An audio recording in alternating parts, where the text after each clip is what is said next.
Welcome back to The Person Everyone Needs. I'm Webb Hoggard, and we began talking through chapter 1 of the book that I had written about Jonathan last week. I kind of cut us off at the point where we were getting ready to discuss pain and how we can deal with pain and how God uses pain in our lives. We talked last week about your value and how much God loves you and has taken care of you.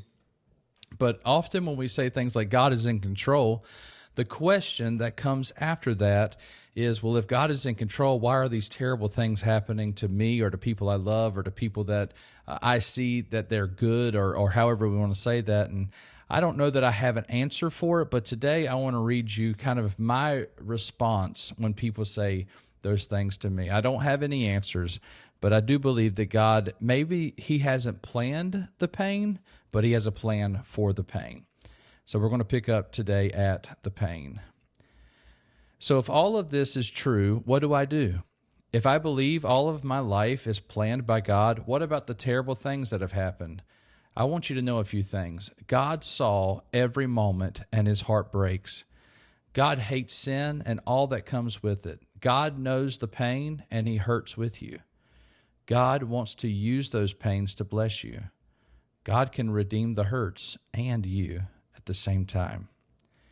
God doesn't like your pain, but He can use it.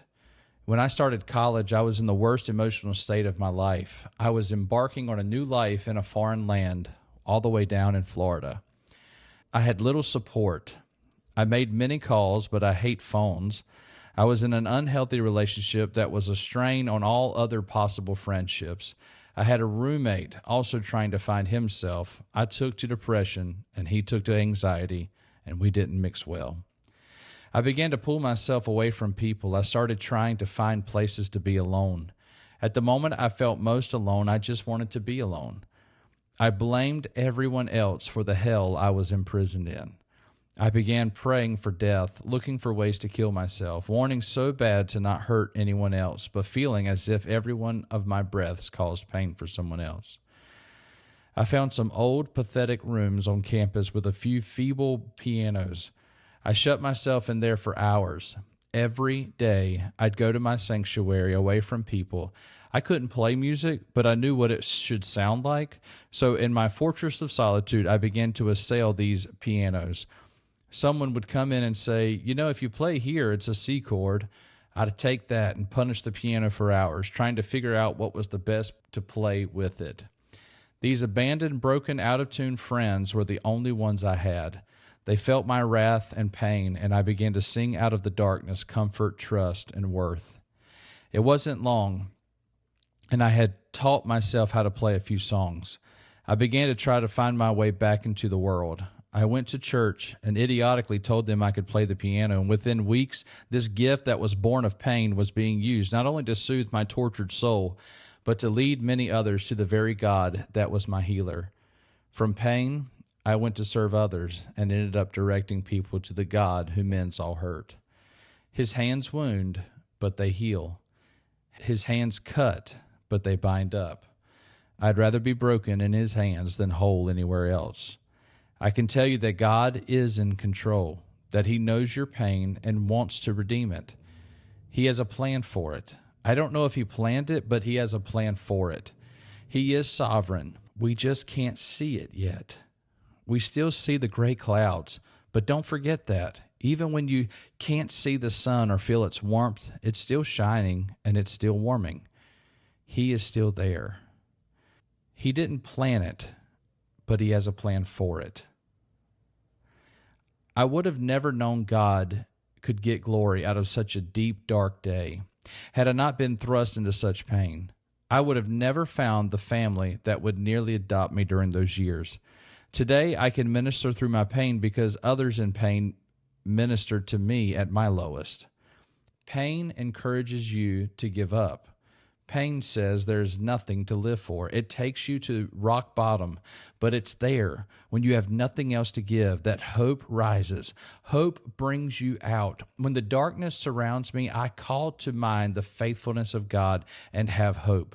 Receive hope today. Your tomorrow is brighter than your today. Before we leave the idea of pain, I want to give you a few thoughts to meditate on. God chose the path You may never know why. God knows the pain. You are understood by an empathetic God, and God shows the way. You don't have to figure it out alone.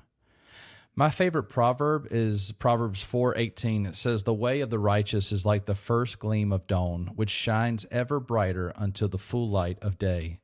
As you walk toward God, His desires, His ways, His will, your entire life will begin to make sense, little by little. Not perfect sense, mind you, but like the Apostle Paul says in 1 Corinthians 13, we only see this life dimly anyway, yet one day we will see it in full glory. The pain was not God's plan, but He has a plan for it. He can use it for good. All things He can use for good. Maybe you need to again let God turn your cup right side up, to fix all the cracks and broken places, to clean it and make it ready once again to be useful and whole. If you need to let that happen today, why don't you end this chapter with a prayer? Just ask the God who is everywhere to minister to you, wherever you are on the path. Our Father, I want to be right where you want me. I understand you have great plans for me, and I want to fulfill every desire you have. I want to become the person you have designed me to be, and the one everyone needs. I want to be in your hands and have your eyes for my life. Amen. Now, after that, the chapter is over, but I wanted to focus on the fact that, number one, I know that you have value, and I know you get to choose what matters most. You get to choose what matters most to you. My question to you is, do you even value you? Do you have high value for yourself? Do you recognize that you are loved by God and that you matter? Do you give yourself priority? Do you take care of yourself? Are you leading your own life? Do you value you? Remember that what God said about you in the Word. First of all, in Psalm 139, it tells you you're fearfully and wonderfully made. I want to read that to you.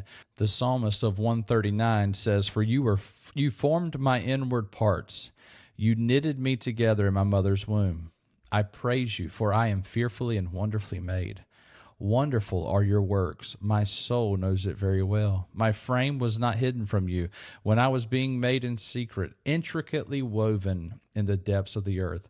Your eyes saw my unformed substance, and your book was written, every one of them, the days that were formed for me, when as yet there were none of them." You matter. Jesus says you're the salt of the earth. You're the light of the world. He has called you salt and light, which during the time of Jesus, it was immensely valuable. It was one of the most valuable things. People were paid in salt. Light was not a cheap thing. It was something to take care of. You had to purchase the oil for it, and then you had to minister to it to keep it going, even especially when there was wind and that kind of thing. It wasn't a flip a switch like it is today. It was immensely valuable.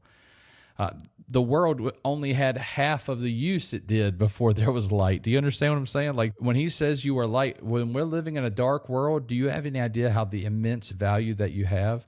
My uncle recently, we did a study together, and he was reading about scientists and what they had to say about the salt in the ocean. And they said that the salt in the ocean continues to get saltier, right? The ocean continues to get saltier, and they don't really know where it's coming from. But what they do know is that had it not been for the salt in the ocean, the earth would not be preserved, because salt is a preserver. And so when Jesus said this, the man who made the salt, by the way, in the ocean, he knew what he was saying is basically the earth is being saved by you, being preserved by you. The reason that the earth is still here is because the church, which is the salt of the earth, is here.